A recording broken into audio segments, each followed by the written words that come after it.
Hello, welcome to another Brucie-Magik video. This is attempt number 5472 of me trying to record this goddamn bloody video. Hello, today we are going to be reviewing the VictoryWorks stroke SSS J21 add-on. Been released to pre-release purchasers. I think it might have gone out as we speak to full purchasers. I'm not sure. Please don't shoot me if I've got that wrong. I'm going to make it as brief as possible. I've even got a stopwatch set up on my phone so I know exactly how much time it's taking me. So we actually have an idea that I don't have a run over time. Anyway, right. Long awaited J21. It's been in development for a while. I believe it got announced in November 2018 and we finally seen it released yesterday, which would have been the 7th of June 2019. Pardon me, we've gone back in time. So that's a good 7 months. So that's not a bad turnaround. Quicker than Mesh Tools and their Stania tank. Anyway, first impressions.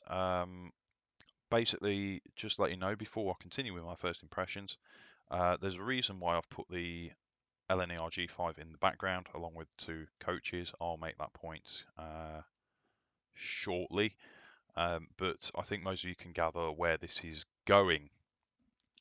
I have only selected the NER lined green, as in the service green, not the preserved green, for this review. The reasons will become clear, but I also wanted to pick what was my favourite livery out the whole pack, just to keep it nice and straightforward. I'll walk through all the different various functions, advanced features, and talk you through the variations of these models. These J21s come with the very nice clerestories, which were also made by VictoryWorks.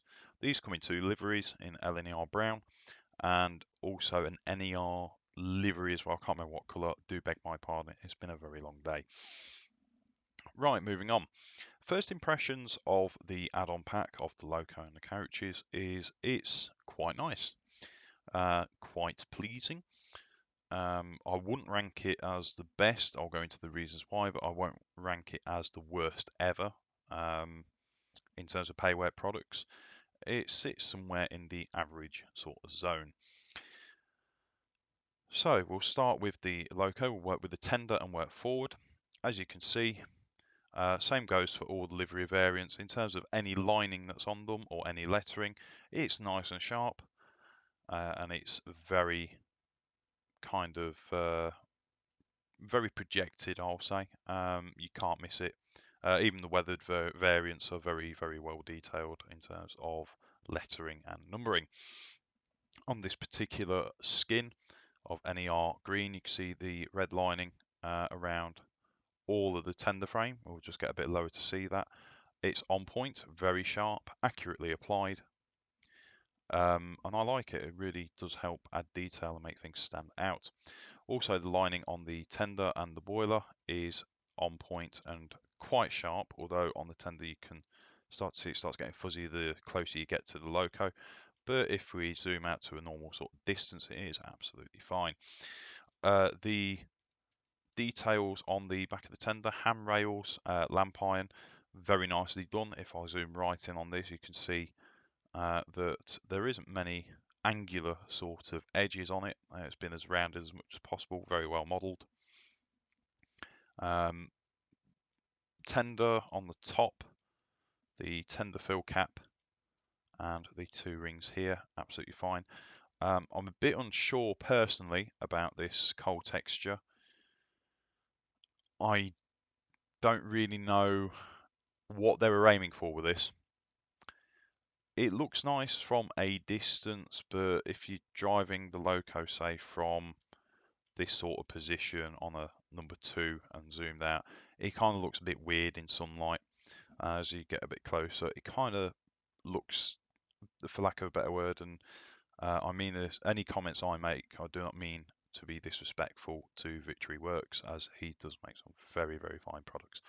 But for lack of a better description, it kind of looks like liquid asphalt.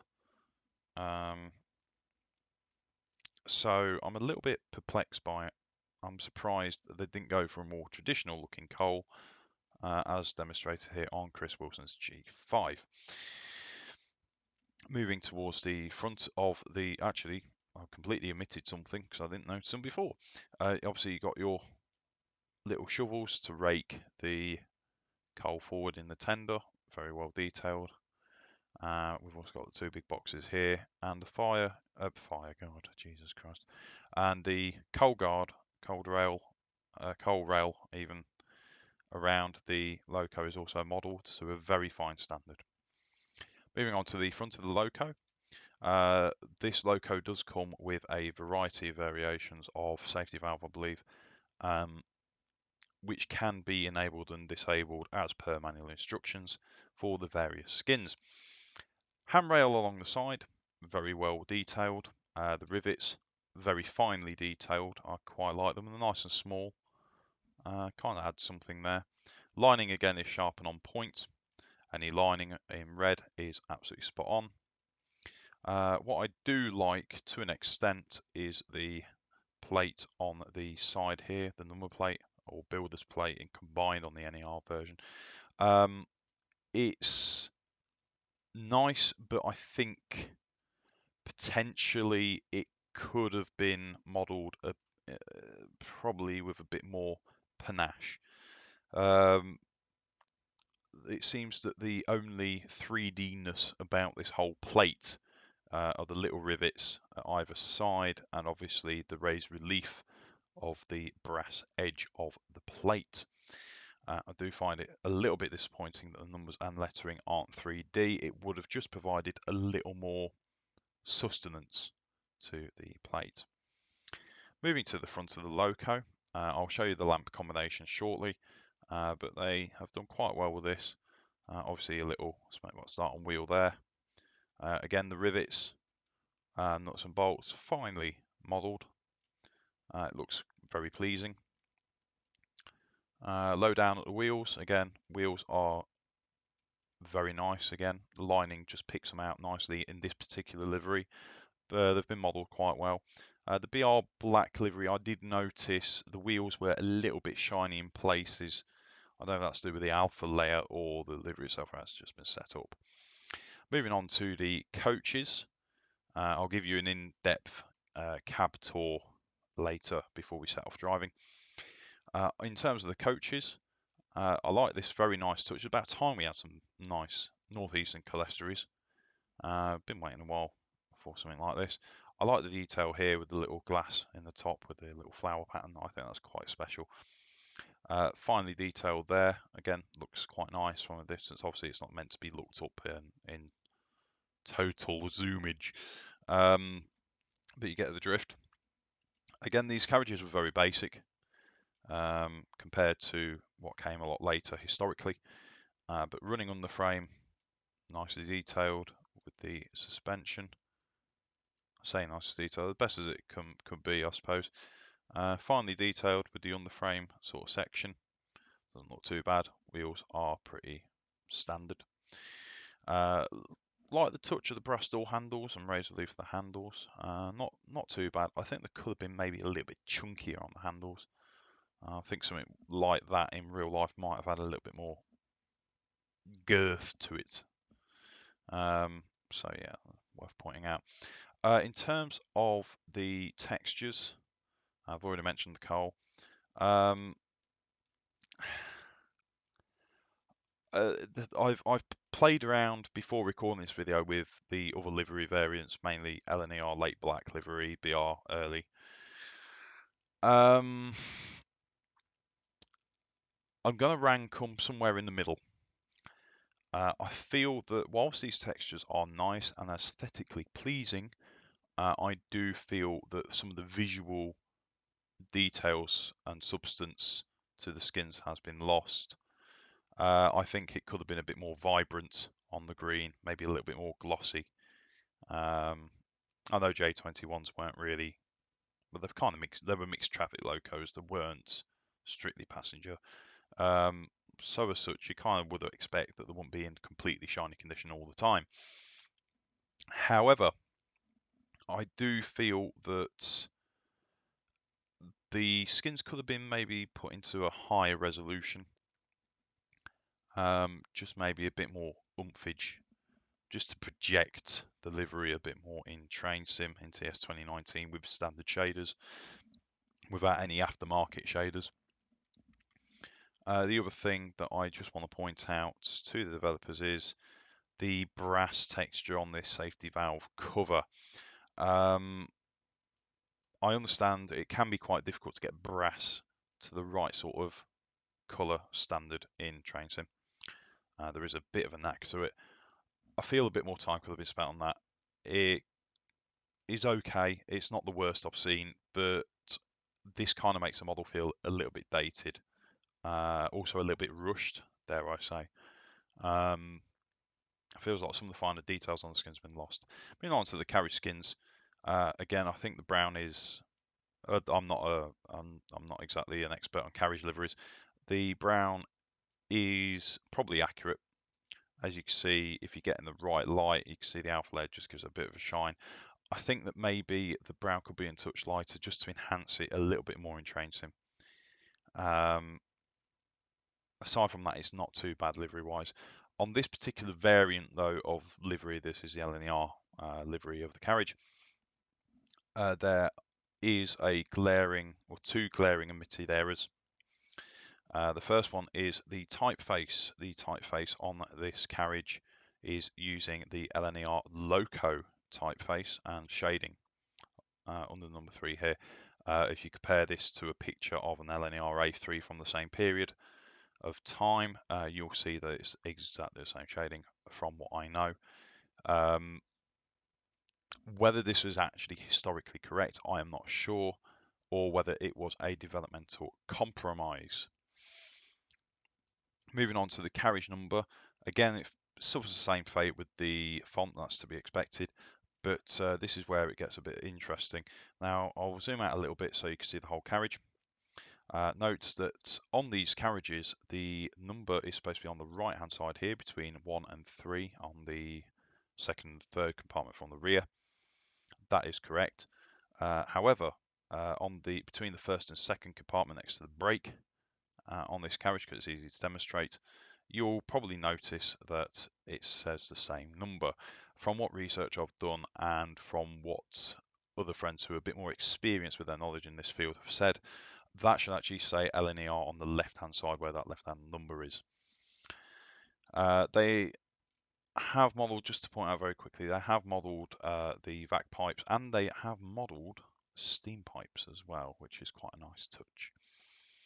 Comparing it with as a quick comparison, comparing it with the LNER G5, which was released by Chris Wilson, and the XGR Suburban non-gangwayed, whatever you call them, carriages by Matrix Trains, you can see that there is well the difference between the two skins. We are talking to developers here who have two very different approaches to developing.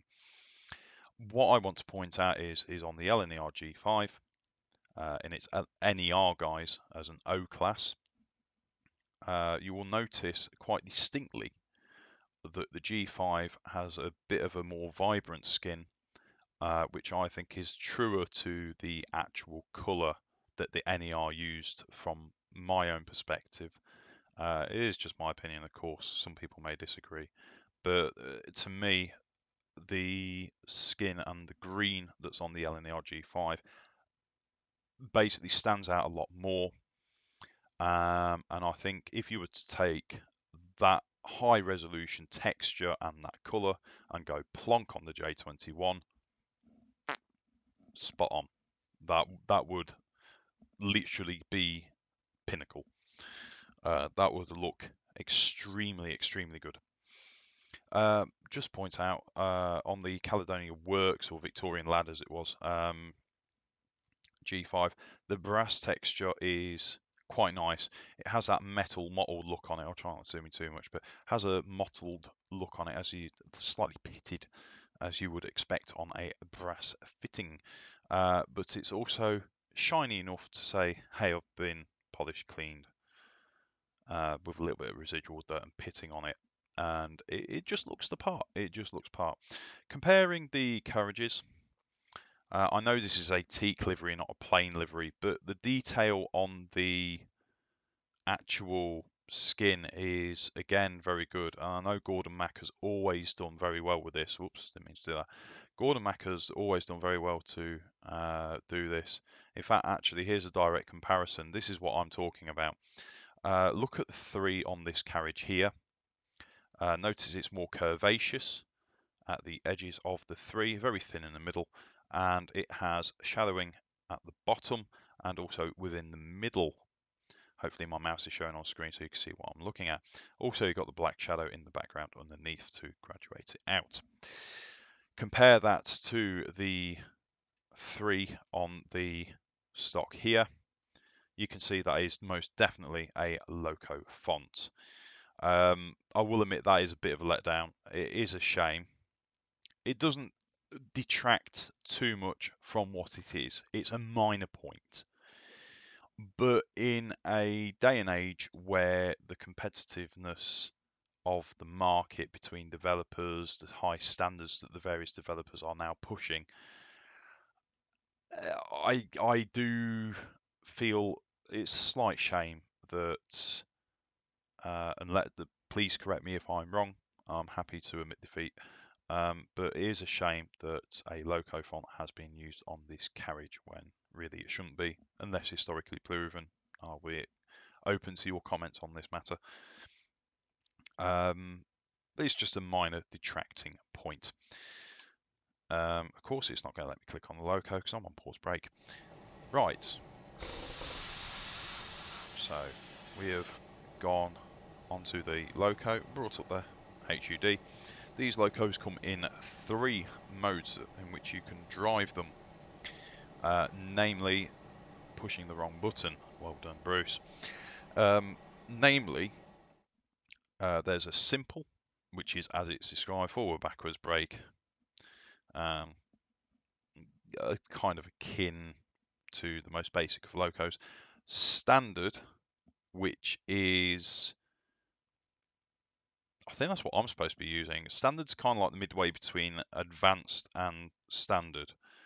But if you've got expert mode on your train sim settings, it will use standard stroke advanced by default. And advanced is the one where you can grab all of the controls in the cab and basically drive it like a realistic Loco. With the way I've got it set up, it doesn't really make much difference because I can control everything from the hood here. I can control the fire, I can control the injectors, blower, lights, reverser, which has got reverser lock on it, and the brakes. We'll quickly take you through a tour of the cab and some of the sounds. On first impression, the cab is very well detailed. The texture gives it a very authentic feel with the kind of effect on the wood and the bracing at the top, and also the wear on the floor where it was painted grey but it's been worn away by the firemen, and also just general bits of dirt and oil that basically characterise a Loco from this period of design.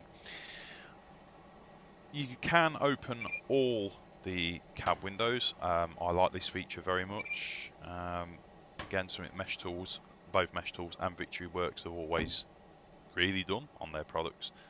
You can even close the side quarter lights, well, half lights, whatever you want to call them, side windows on the cab as well, to give a bit more of a full weather protection experience. On the cab back head, we have got the handbrake, which functions and has a sound which does loop in a very weird way, but that's to be expected with train sim. The shovel, because I'm in advanced mode, if you lower the shovel, this means the fireman shovels at a faster rate at full pelt. I now can't get the bloody shovel up. Bugger. hood. I will figure out how to drive this at some point. There we go. If you use the hood button to open the firebox, that's absolutely fine. It just means you cannot alter the rate with the spade.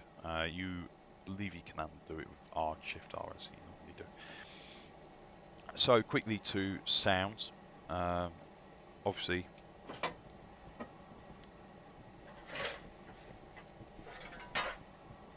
authentic shoveling sounds, which I quite like. We've got the injector sound. I won't keep the injectors on too much because if you prime this loco, it can seriously screw with it. But as you can hear, very realistic, well recorded injector sound. We've got two whistles on this. We've got a long blast and we've got a short blast, which you can kind of pip. It's on the variable timing. The only thing I will point out is this is where the sounds start feeling a little rushed, because if you hold down this whistle for any length of time, as you can hear in the background, you can hear the loop, but there's also click, click, click, click, click, click at the sound of the clip, which is not something I usually experience with any Steam Sound Supreme products. I don't quite know what's happened there. The B whistle sounds like a higher pitched version of that. I think the sounds could have been done a little bit better, but that's to be expected. That's just my preference. I also miss the fact that on a lot of other locos, like Caledonian Works, DT, various other developers, if you hit the B button, you get a crow whistle, short whistle, a pip pip, or boo bip, or whatever. You know, you get different whistle sounds basically, and it's randomised. And I like that. I prefer that. It gives a bit more of an authentic feel, because in actuality of railway operation for the steam period, different whistles meant different things, and no two whistle blasts would ever be the same. So the variants of this loco come in a superheated and saturated format. There are variants that have air brake, vacuum brake and steam brake. There are variants that just have vac brake and air brake. There's variants that have vac brake and steam brake. There's a lot of variants on braking, so the way they've coded it is very clever. It can combine the two systems or three systems present of braking on the locomotive in proportion. We'll go for a little drive just to display the sounds and a bit of the pulling power. I'm not going to stray too far. I don't want the review to go on for too long because you guys start losing interest, and the average watch time seems to be about 7 minutes because you seem to have a very low attention span. So we will probably drive to Witten-le Weir and see how we go. Now, I had this problem before when I didn't hit the record button on the last 3 attempts because I couldn't get the bloody train to move. So we'll try again and see what happens.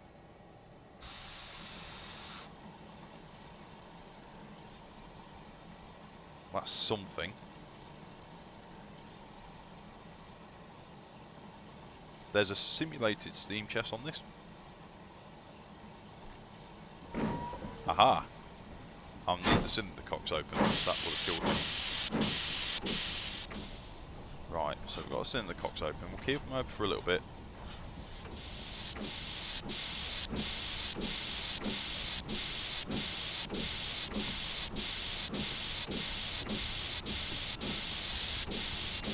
I don't know how to feel about that sound. I don't know if that's realistic or not really. I don't know J21 that personally. It sounds a bit sharp. There's no fade. When I close it, it's just that's it. It does feel a little bit choppy. Anyway, we're at 75% reverser. I think the brakes are... yeah, the brakes are apparently stuck on bloody release. I have no idea why. At least we're moving this time. So we'll get her up to a bit of a lick. Obviously you have to be very careful with the throttle, because like that, if you put too much power in, the idea is to say when you take a heavier load, you need to pump the regulator like we'll do in real life, so you don't just get a small, I'll go from this side, so it kind of, you go up and down with the regulator, so you kind of get a smoother line, as where if you open the throttle full, it'll just go woof like that and then just rocket ship. Probably akin to very old Black 5 physics from Kuju. Right, we're going to wind the reverse back a little bit. We'll put it about 49.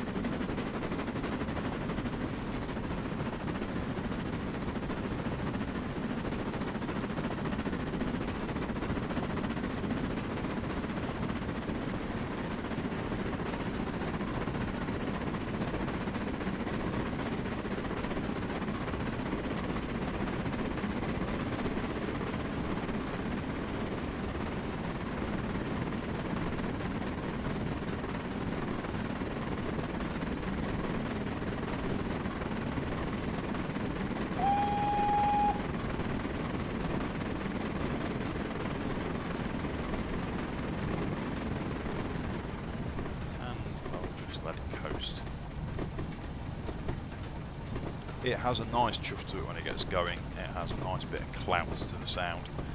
Has a fair bit of depth to the chuffing sounds, which I quite like. I'm just going to double check my route. Make sure we don't die yet.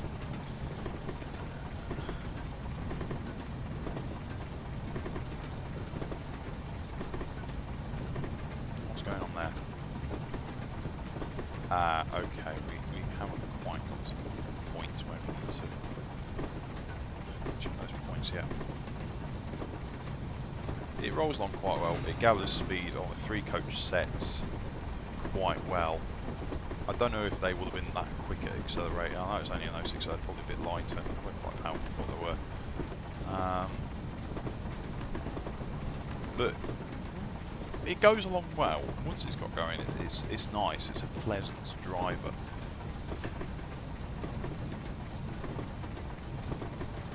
It's something that you can take out, you can play about with, you can enjoy, take it along branch line, have a nice relaxing drive and train sim. And when you're done, you think, you know what, I really enjoyed that. And I really like that perspective. I think that's a very important part of the train sim way of life and community. Just add a bit more throttle, get the speed back up. And the safety valve is gone. Okay. There we go. I'm going to try just like the lower angle.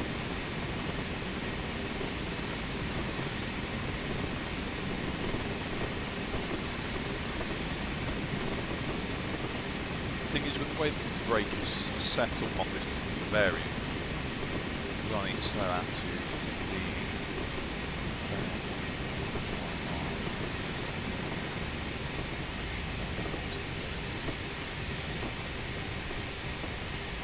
just start threading the brake because of the way the brake's set up. I don't want to. I'm looking for a lap position. Self-lapping position after a bit of applying, but I haven't got that on this. I think that's a bit of a shortfall on the loco. I do feel that's a bit of a shortfall.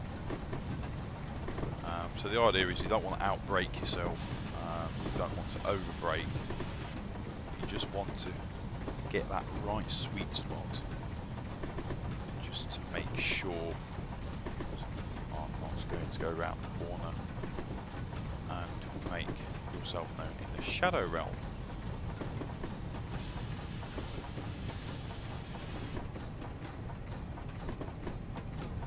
Just had a bit more reverse already, stick it about 35%.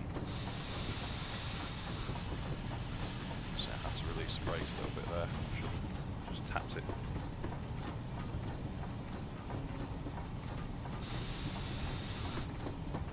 I like the realistic wheel sounds you get off this low kind of stock. The wheel rub, brake rub. In terms of coach sounds, I've heard a lot better. But I believe they supply sounds. But it sounds more realistic akin to the real railway. I'm just going to hit number 5. Number 5. Okay, we've got no passenger views with these coaches. That's a bit of a shame. That is a bit of a disappointment. I would have liked to have seen the interiors. They are rather plain.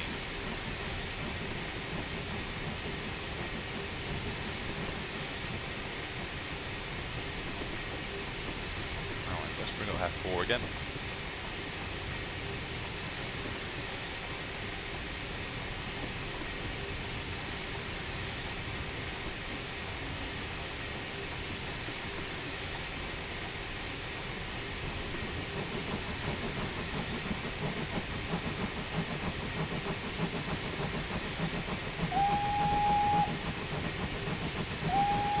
Ah, there we go, we've got whistle stop.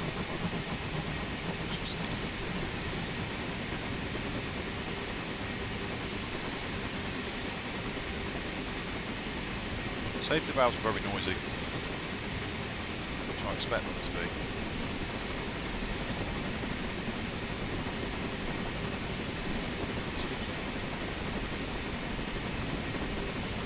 Oh, that one's speeding. I know I wouldn't give out when it's speeding.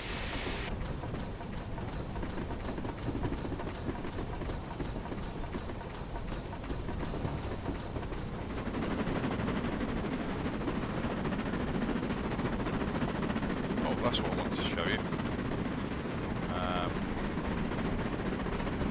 And if you can see that, as you can see, the inside motion moves, which is a standard thing. So it's very, very nice inside. This thing really does like going at the absolute clappers. Right, I'm just going to double check my points, which I should have done ages ago. Yeah, we're good.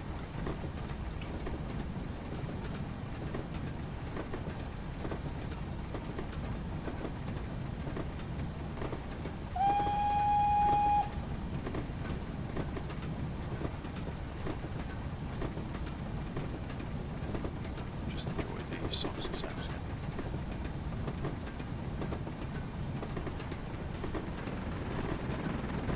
So let's see how fast we can get this thing. Quite interesting to see. Oops. First one.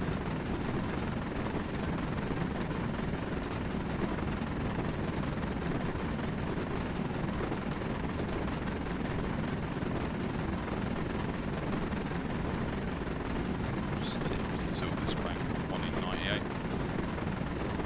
Low 3, wasn't bad.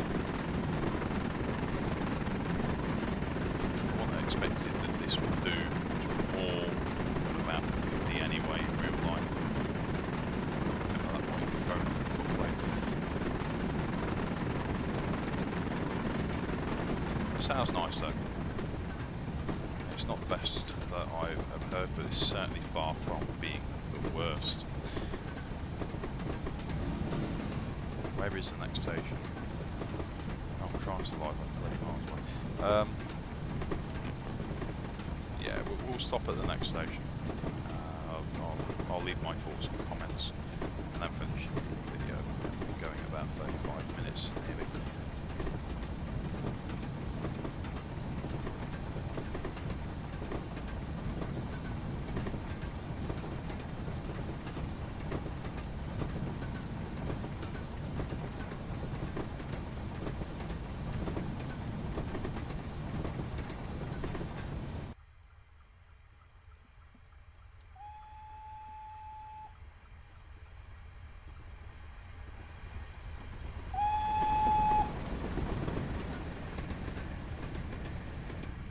like that. I got a camera angle just bang on there, didn't I? It's very picturesque. Quite pleased with that. So, as we are on the last, I think it's mile or so, and if you guys are stuck with me this far, I just want to say thank you very much. Yeah, my final thoughts on the J21 add-on is for the price that it is on pre-order. I don't know how much it's going to be. I have to pay about 11, 12 quid on pre-order. I can't imagine much more than that, probably about 15, 16 quid maybe, for non-pre-order folks. As a whole, for the money, it's okay. It's not the best add-on in recent times, and I'm sad to say that. With what's come out Steam-wise, British Outline in the last 6 months or so, I think there's a few refinements that this loco could benefit from, and this model. I'm aware that some of the problems that I've highlighted, such as the numbering on the coaches, the font on the coaches, I think there's another issue as well, but that's already been faulted and reported to Steam Sound Supreme and Victory Works. But there's a few minor detracting issues from it. I wouldn't say that it's not worth the money. I would say that it is worth buying because it is quite a fun loco to drive. But one of the main downsides I foresee with it is the texturing, lack of texturing detail. I also think that the carriages could benefit with a bit more TLC. The sounds are a little bit of a disappointment, not too much of a disappointment. I still credit Matt for his work at SSS. But for example, the cylinder cocks, the sound is very, I mean, for example,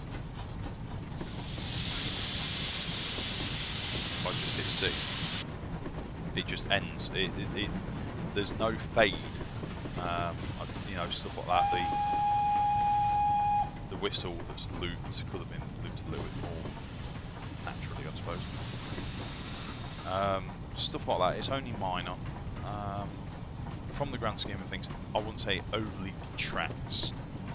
But when we have had such good DLC released from other developers in recent times, I feel that maybe the loco or the project was rushed, and if there are any revisions to be made by SSS or Steam Sound Supreme, I heavily recommend maybe updating the textures on the odd skin here and there, and also seeing if they can't revise the sounds very slightly. So we'll pull into the platform.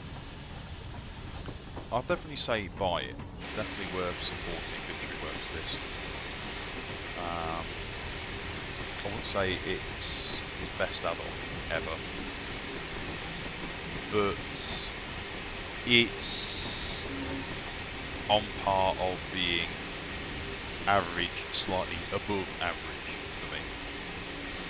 And I don't mean that in any way detriment to people who develop the loco. I just feel that that is an honest viewpoint. Try and stop. Oh, that brake noise. Oh, doesn't that sound delightful? Right. We'll move over here and we'll just look at the loco before pulling off, and then we'll finish video. Final thought. The very final thought. Victory Works is a prominent developer in the UK DLC market for Steam era models, and when we've had the successes of the S160, 5600, numerous models that they've made in the past. This kind of feels, I think even the 1400, this kind of feels a little bit under the bar of the high standard that Victory Works normally does. And I don't know if it's because it's a different company, so it's a slightly out of the depth of what Victory Works usually does, which is Western or very selected other things. And obviously the research, the research, the consistency of how you model a different style of locomotive compared to what you normally do are all variables that can play in this. I do think it could have been a lot better, but I'm not going to say don't buy it. I'm going to say buy it, support the product. You will enjoy driving it. There are some things that could be better, but I think that potentially that these could be fixed if we as a community raise the issues that we have with rolling stock, etc. And message to Victory Works, if you are watching this video, is don't give up. Your models are very good. I hold them in high regard. But I will say, if there's any chance you could fix or potentially look at some of the issues surrounding the sounds and maybe the texturing slightly, then that would be greatly appreciated by many people who will bought this later. And on that note, we are just going to forget how to use the reverser. I think, yeah, that was simply cocked open. I am going to set the train off and finish the video. So, this has been Brucie-Magik, and this is oh dear, I knew that this would happen.